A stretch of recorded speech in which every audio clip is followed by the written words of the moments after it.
Hello hi నమస్తే మా space సినిమాలోకానికి స్వాగతం సుస్వాగతం. మరో చక్కని చిత్రంతో ఈరోజు మీ ముందుకి మీ సినిమాలోకం నంబూరి రివ్యూస్. రేజర్ బ్లేడ్ కాదండి, బ్లేడ్ లాంటి సినిమా మన రవిబాబు తీసుకొస్తున్నటువంటి ఈ రేజర్ సినిమా ఏ విధంగా ఉంది, ప్రేక్షకుల్ని మెప్పించిందా లేదా అనేది ఈ రివ్యూలో మనం తెలుసుకుందాం. చిత్రం పేరు రేజర్. నటీనటులుగా రవిబాబు, తనీష్ బెనర్జీ, మిర్చి హేమంత్, వీరయ్య చౌదరి తదితరులు నటించారు. ఈ సినిమాకి రచన, దర్శకత్వం, నిర్మాణం మొత్తం కూడా మన డైనమిక్ డైరెక్టర్ రవిబాబు తన భుజాలపైనే వేసుకున్నారు. కొత్త రకమైన కథలకు కేర్ ఆఫ్ అడ్రస్గా రవిబాబు నిలిచారు. ఆయన నుంచి ఎప్పుడు ఎలాంటి సినిమా వస్తుందో ఎవరూ ఊహించలేరు. తన సినిమా పేరు మొదలుకొని ప్రతి అంశంలోని వైవిధ్యం ప్రదర్శిస్తూ ఉంటాడు. ఈగ అంటూ రాజమౌళి వస్తే పందిపిల్లను తీసుకొచ్చేసి తాను ఒక సినిమా తీసి చూపించాడు. మంచి టాలెంటెడ్ డైరెక్టరే, కాకపోతే అందరికీ అర్థం కాడు. ఈసారి రేజర్ పేరుతో పక్కా యాక్షన్ సినిమా చేశాడు. మరి ఈ మూవీ ఎలా ఉందో ఇప్పుడు చూసుకుందాం. కథ విషయానికి వస్తే, విష్ణు తన సీసీ కెమెరాలకు సంబంధించి ఓ కంపెనీ నిర్వహిస్తూ ఉంటాడు. భార్య లక్ష్మి, కూతురు తేజానే అతడి ప్రపంచం. ఆయన అమర్చిన ఓ సీసీ కెమెరాలో ముఖ్యమంత్రి హత్యకు సంబంధించిన విజువల్స్ రికార్డ్ అవుతాయి. ముఖ్యమంత్రి పీఠం ఎక్కాలనుకున్న రాష్ట్ర హోంమంత్రి ఆ దారుణానికి పాల్పడతాడు. అన్ని జాగ్రత్తలు తీసుకొని హత్య చేసిన విష్ణుని అమర్చిన సీసీ కెమెరాల్లో హత్యాదంతం రికార్డు కావడంతో హోంమంత్రి కంగారు పడతాడు.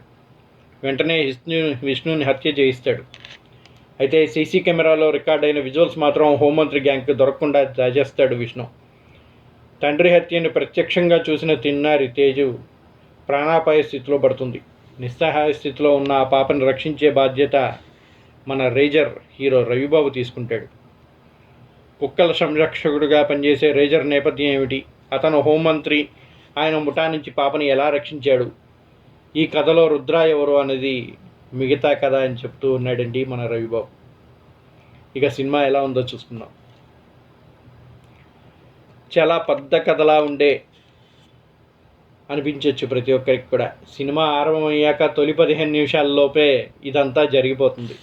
మిగిలిన సినిమా అంతా కూడా హోంమంత్రి ముఠా, చిన్నారి తేజు హీరోని వెంటాడటం, వాళ్ళ నుంచి తమను తాము కాపాడుకుంటూ 3 పరవశాలుగా ఉన్న వీడియోని కనిపెట్టి బయట పెట్టడం చుట్టూనే ఈ సినిమా అంతా కూడా తిరుగుతూ ఉంటుంది. సర్వైవల్ డ్రామాల్ని గుర్తు చేసే ఈ సినిమా యాక్షన్ సన్నివేశాలతో పరుగులు పెడుతూనే ఈ సినిమా ఆసక్తికరంగా మార్చింది అనే విధంగా చూపించాడు డైరెక్టర్ రవిబాబు. 3 లేయర్లుగా ఉన్న హత్యా విజువల్స్ని కనిపెట్టడం కూడా ఓ పజిల్లా ఉంటుంది. తెరపైన రక్తపాతం మాత్రం ఓ స్థాయిలో సాగుతుంటుంది. సున్నిత మనస్కతులు ఈ సినిమాకి కొంచెం దూరంగా ఉండటమే మంచిది అనిపిస్తుంది. ఫోర్క్తో కనుగుడ్లు పీకి పారేయటం, తలలు కాళ్ళు అడ్డంగా నరికేయటం, ఇలా ఒకటేమిటి, ఎన్ని రకాలుగా మనుషుల్ని హింసించవచ్చో, ఎన్ని రకాలుగా చంపచ్చో అన్ని రకాలు ఈ సినిమాలో చూపిస్తూ ఉంటాడు. చిన్నపిల్లలు ఈ సినిమాకి దూరంగా ఉండటమే మంచిది అనిపిస్తూ ఉంటుంది. మార్కో, కిల్ తదితర భారతీయ సినిమాలు గుర్తు చేస్తుంది ఈ చిత్రం. అయితే ఈ సినిమాలో భావోద్వేగాలు బలమైన ప్రభావం చూపిస్తుంటాయి. ఇందులో ఏ లోపం కూడా కనిపించదు. చిన్నారిని వెంట పెట్టుకొని రౌడీలను పొడుస్తూ పరిగెడుతూనే ఉంటాడు హీరో. తల్లిదండ్రులకు దూరమైన చిన్నారి వెనుక ఆర్ద్రతను కానీ, కళ్ళ ముందే తన ప్రపంచాన్ని కోల్పోయిన హీరో వేదన వెనుక సంఘర్షణ బలంగా చూపించలేదు. ద్వితీయార్థంలో రుద్ర ఎపిసోడ్ ఈ సినిమాకి కీలకంగా మారుతుంది. హీరో చేసే వీరోచిమైన యాక్షన్ విన్యాసాలు జస్టిఫికేషన్లా ఉంటుంది. ఈ ఎపిసోడ్ రవిబాబు సినిమాలు ఎప్పుడూ ప్రత్యేకమైన థీమ్, కలర్ ప్యాలెట్లతో కనిపిస్తుంటాయి. గ్రే కలర్ ప్యాలెట్తో సాగే సన్నివేశాలు సినిమాకి కొత్త లుక్నిస్తూ ఉంటాయి. Why hospitals choose Rosa Flores when hygiene can't be compromised?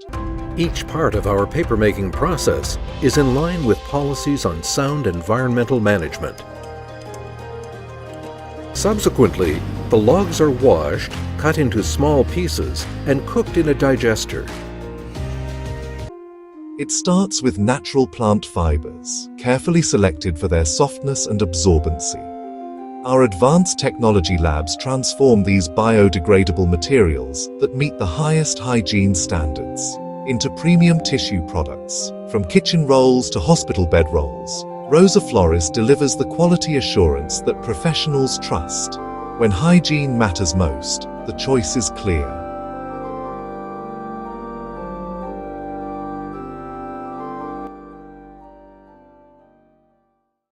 ఈ సినిమాలో ఎవరెలా నటించారంటే రవిబాబు, బెనర్జీ, తనీష్ ఇలా నలుగురు తప్ప అంతా కొత్త నటులే. సినిమా అంతా రవిబాబు, చిన్నారి చుట్టూనే సాగుతూ ఉంటుంది. రవిబాబు చేసిన యాక్షన్ విన్యాసాలు ఆకట్టుకుంటాయి. ఆయన కటౌట్ కారణంగా యాక్షన్ సన్నివేశాల వాస్తవికత కనిపిస్తూ ఉంటుంది. సాంకేతికంగా సినిమా ఉన్నతంగా ఉంది. యాక్షన్, ఛాయాగ్రహణం, సంగీతం ఈ 3 విభాగాలు మంచి పనితీరుని కనిపించాయి. యాక్షన్ని డిమాండ్ చేసేలా కథా సన్నివేశాలని దర్శకుడు స్క్రిప్ట్ని సిద్ధం చేసుకున్నారు. భావోద్వేగ కోణంపై కూడా దృష్టి పెట్టి ఉంటే ఇంకాస్త బాగుండేది అనిపిస్తుంది. నిర్మాణం ఉన్నతంగా ఉంది. నాణ్యమైన విజువల్ సినిమాని కట్టిపడేస్తాయి. తక్కువ బడ్జెట్లోనే అద్భుతంగా సినిమాల్ని తెరకెక్కించడంలో రవిబాబుని మించిన వాళ్ళు మరొకరు కనిపించరు. యాక్షన్ సన్నివేశాలు, రవిబాబు నటన, విజువల్స్, నేపథ్య సంగీతం సినిమాకి ప్రధాన బలాలుగా కనిపిస్తున్న మితిమీరిన రక్తపాతం, కొత్తదనం లేని కథ కొంచెం బ్యాకప్ చేస్తూ ఉంటుంది. చివరిగా రేజర్ రవిబాబు యాక్షన్ విన్యాసాలతో నిండి ఉన్నటువంటి ఒక చిన్న సైజు షార్ట్ ఫిల్మ్ లాగా అనిపిస్తూ ఉంటుంది. ఫ్లయింగ్ ఫ్రాగ్ ప్రొడక్షన్స్ తోటి వినూత్నమైన సినిమాలు తీసుకొచ్చేటువంటి రవిబాబు కనకరాజ్ అనే రాజకీయ నేత ముఖ్యమంత్రి పదవిపై ఆశలు పెంచుకుంటాడు. ఆ కథనే ఈ సినిమా రేజర్గా చూపించాడు. అయితే సీఎం పదవి చేపట్టే క్రమంలో తన నేర చరిత్రను బయటపెడతాడనే అనుమానంతో సెక్యూరిటీ కెమెరా టెక్నీషియన్ విష్ణుధర్ మన తనీష్తో ఆయన భార్యల్ని దారుణంగా చంపుతాడు. అయితే ఈ దాడి నుంచి విష్ణు కూతురు తేజల్ విఖ్యాతి తప్పించుకుంటుంది. తేజును చంపజేయడానికి ప్రయత్నిస్తుండటంతో డాగ్ సంరక్షకుడైన రుద్రప్రతాప్ మన రవిబాబు అడ్డుకుంటాడు. కాబోయే సీఎం ముఠాని రవిబాబు ధీటుగా ఎదుర్కొనే ప్రయత్నం చేస్తాడు. విష్ణుధర్ కాబోయే సీఎం ఎందుకు టార్గెట్ చేస్తాడు? పొలిటీషియన్ కనకరాజ్ చేసిన నేరం ఏమిటి? కనకరాజ్ చేసిన నేరాకి విష్ణుకి సంబంధం ఏమిటి? విష్ణు ఫ్యామిలీని చంపిన కనకరాజ్ చిన్నారి తేజుని ఎందుకు టార్గెట్ చేశాడు? తేజును రక్షించడానికి రుద్రప్రతాప్ చేసిన రిస్క్ ఏమిటి? కుక్కల సంరక్షకుడిగా ఉన్న రుద్రప్రతాప్ గతం ఏమిటి? అసలు రుద్రప్రతాప్ ఎవరు? ఇవన్నీ కూడా సినిమా చూస్తేనే అర్థమవుతాయి అంటున్నాడు రవిబాబు. అసాంఘిక శక్తులపై రుద్రప్రతాప్ పోరాటం ఎందుకు? తేజుని కాపాడే ప్రయత్నంలో రుద్రప్రతాప్ ఎదుర్కొన్న పరిస్థితులు ఏమిటి? సీఎం పీఠానికి ఒక్క అడుగు దూరంలో కనకరాజు రుద్రప్రతాప్ ఎలా నిలువరించగలిగాడు? అసలు రేజర్ అనే టైటిల్ కథకు ఉన్న సంబంధం ఏమిటి అనే ప్రశ్నలకు సమాధానం రేజర్ సినిమానే అంటున్నాడు రవిబాబు. క్రైమ్, హారర్, సస్పెన్స్ చిత్రాలు నిర్మించడంలో నటుడు, దర్శకుడు రవిబాబుది అందవేసిన చెయ్యి. గతంలో కూడా క్రైమ్ థ్రిల్లర్లో ప్రేక్షకులకు కొత్త అనుభూతిని పంచాడు. రేజర్ సినిమా విషయానికి వస్తే out and out crime thriller. ఇటీవల వచ్చిన కిల్, మార్కో సినిమాలకి ఏమాత్రం తీసిపోని హింస, రక్తపాతంతో ఈ సినిమాని మొత్తంగా నింపేసి రూపొందించాడు. అయితే కేవలం హింసపైన ఆధారపడకుండా దేశభక్తి, ఉగ్రవాదం, సీక్రెట్ ఏజెంట్ అంశాలతో చైల్డ్ సెంటిమెంట్ మూవీగా తెరకెక్కించాడు. ఈ సినిమా స్టోరీ ఐడియా బాగానే ఉంది, కానీ ఇంటెన్సివ్గా బలమైన కాన్సెప్ట్, కథా కథనాలతో రూపొందించి ఉంటే మంచి క్రైమ్ థ్రిల్లర్ అయి ఉండేది. కేవలం హింసనే నమ్ముకోవటం వల్ల కొంచెం ఆడియన్స్ బ్యాక్ స్టెప్ వేస్తూ ఉన్నారు. ఫస్ట్ హాఫ్లో డిజైన్ చేసిన యాక్షన్ సీక్వెన్స్ బాగున్నాయి. సెకండ్ హాఫ్కి వచ్చేసరికి అవే యాక్షన్ సీన్స్ రొటీన్గా అనిపిస్తూ ఉంటాయి. పొడవు కథలతో సినిమాని నడిపించడం విధానం బాగుంది. హింసాత్మక సన్నివేశాలు పరిమితం కాకుండా ఎమోషనల్ కంటెంట్పై దృష్టి పెట్టి ఉంటే, పాప ఎమోషన్స్ని కూడా చక్కగా చూపించి ఉంటే సినిమా మరో స్థాయిలో ఉండేది. యాక్టింగ్ విషయానికి వస్తే రవిబాబు తన రుద్రప్రతాప్ పాత్రలో జీవించాడని చెప్పాలి. యాక్షన్ సీన్లో బాడీ లాంగ్వేజ్ సింపుల్గా బాగుంది. సెకండ్ హాఫ్లో తన ఫ్యామిలీకి సంబంధించిన ఎమోషనల్ ఎపిసోడ్ రవిబాబు పర్ఫార్మెన్స్ మరో లెవెల్. అయితే ఈ సినిమాలోని ఇతర పాత్రల కోసం తీసుకున్న నటీనటులు చాలా వరకు కొత్త ముఖాలే. సీఎం పాత్ర కోసం ఎంచుకున్న యాక్టర్ పాత్రపరంగా తేలిపోయాడు. దాంతో కథలో ఉండాల్సిన జోస్ కొంచెం తగ్గిపోయింది. నాసిరకమైన నటులు ఈ సినిమా చుట్టేశారు. రవిబాబు సినిమా అంటే టెక్నికల్గా బాగుంటుంది. గ్రాఫిక్ అంశాలు, లేటెస్ట్ టెక్నాలజీని తెర మీద చూపించిన విధానం బాగుంటుంది. చరణ్ సినిమాటోగ్రఫీ ఈ సినిమాకి ప్లస్ పాయింట్. సతీష్ కొరియోగ్రఫీ చేసిన యాక్షన్ సన్నివేశాలు చరణ్ బాగా పిక్చరైజ్ చేశాడు. రవిబాబు అనుసరించిన ప్రొడక్షన్ వాల్యూస్ బాగున్నాయి. యాక్షన్ క్రైమ్ థ్రిల్లర్ని ఇష్టపడే వారికి తప్పకుండా ఒకసారి చూసే సినిమాగా ఈ సినిమా నిలిచిపోతుంది.